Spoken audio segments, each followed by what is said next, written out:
Who do you think is the best UFC women's fighter you've ever seen? Or who's the best women's fighter you've ever seen? Ronda Rousey and Joanna Jedrzejczyk. Record plays that out. I have one more question that we had from beforehand. I know you got live questions coming in. We only have a minute or so left, maybe 2 minutes left, so we'll rip through these.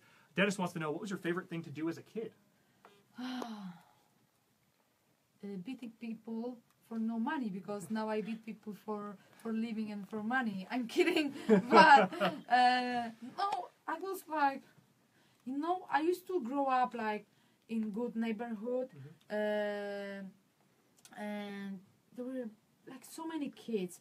When I went out, there were like 30, 40 kids. We used to play all kinds of sports, and so I was always into the sports. So I used to play with the girls. I used to play soccer with the boys. So I was very social since I was a little girl. So yeah, I used to spend the time outside.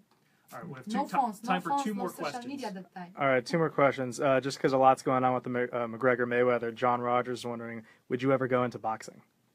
Why not? You don't know, but I was part of national team of boxing in Poland.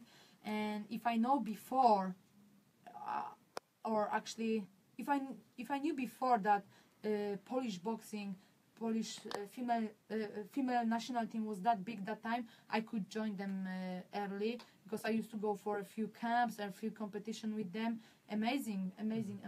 So I had an offer to fight pro in boxing, but I choose MMA, and I think it was a good decision, huh? Am I right? So far, so good. Yeah. And from Mikey, when you trained with Jessica, did you spar her, and what kind of training did you guys do together? Oh, we didn't train serious, It was like, for example, I was at the press conference in Vegas, or she had a fight, and I was there for some media, or the other way around. We used to just train together, because I like to keep on training even when I travel.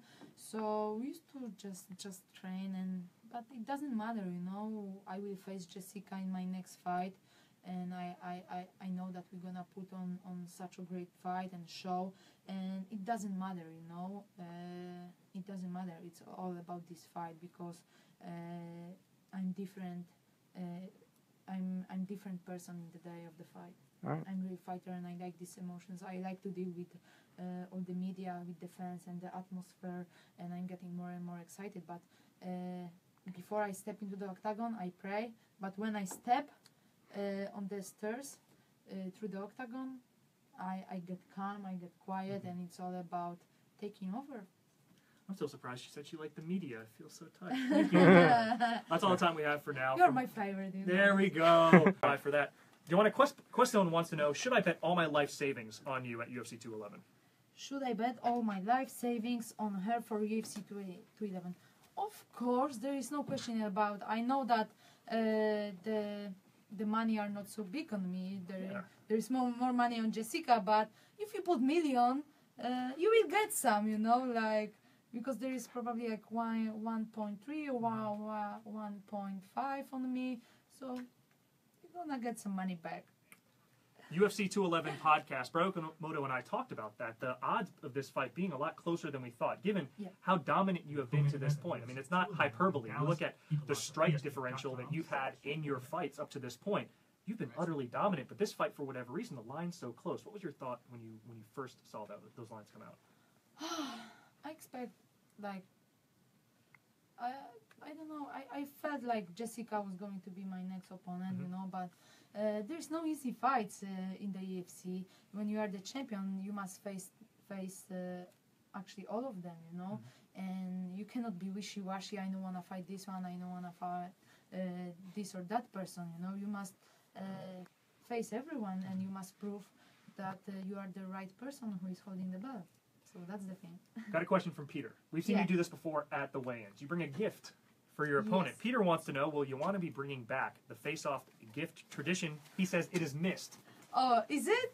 Okay, so I must think about, but it's all about the emotions. There is no time for acting, It's a show, but the emotions are real. So I'm trying to explain to people, we prepare for the fights for such a long time, few weeks, few months, and we are focused on one person, and when you are the champion, you cannot let people get into your head. You cannot let them talk whatever they want. You cannot let them take your dreams and the bed away. So the thing is, I cannot let them step on my toes. So it's all up to them how they want to play with me, because I played hard game and sometimes they cannot handle that.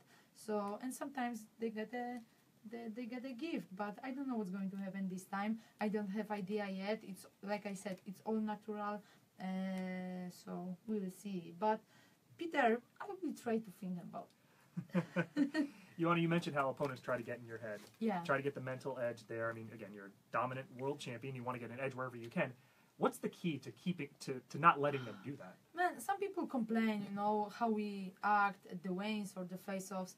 I always invite people, come on, join me for 3 months of hard training, thinking of one person and listening to all these words or bad words about me.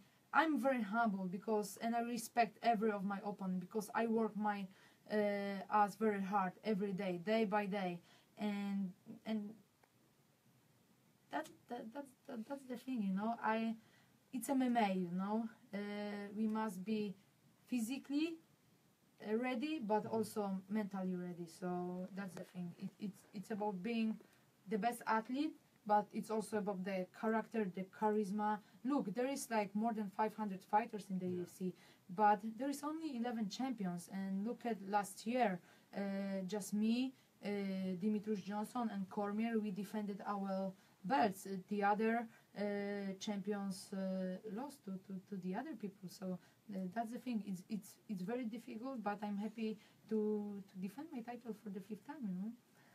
And again, if you have questions for Joanna on UFC 211 or really anything, go ahead now to Facebook Live, the ESPN MMA page. You cannot Send read. your questions Is there lots of questions? There's a lot of love. Just hundreds of people right now. Hundreds of people right now are saying they just love you. So I love you guys too. yeah, we are getting some questions, but if you want to keep going with some of the reader ones, then we could go through some of these. Thomas Anthony wants to know, how do you feel about Rose Namajunas? I don't know. She won the fight with Michelle Waterson. I thought that Michelle Waterson was going to be my next opponent after the fight with Jessica Andrade, but I don't know. The Rose won, but she's like going up and down. She lost to Carolina before she won with someone. So I don't know if I will face Rose next after Jessica Andrade. I don't know. I'm focused on my fight with Jessica Andrade and only on her. Well, we're going to ask you a question about a different fight anyway. I know you say you're focused on Andrade. Last question before we get to some of the user questions you guys have just sent in. Nick Del Rossi wants to know, and I think I know the answer to this one. Joanna, if they create a women's 125 division, we saw a press release go out last week, said, hey, there's going to be a flyweight division, and then the UFC backed off on that and said the press release was premature. But a lot of people got thinking, will you try to be a two-weight world champion? Of course, Nick and the rest. I want to be a first UFC female fighter, and I want to hold 2 belts in different weight classes, in 2 weight divisions, So yeah. And Joanna had a very interesting answer to that on the podcast previewing UFC 211. So if you're interested in more on that topic, check that out. But for now, Greg, it sounds like we have some questions from fans. We do have some questions here. Ton of love, but also some questions.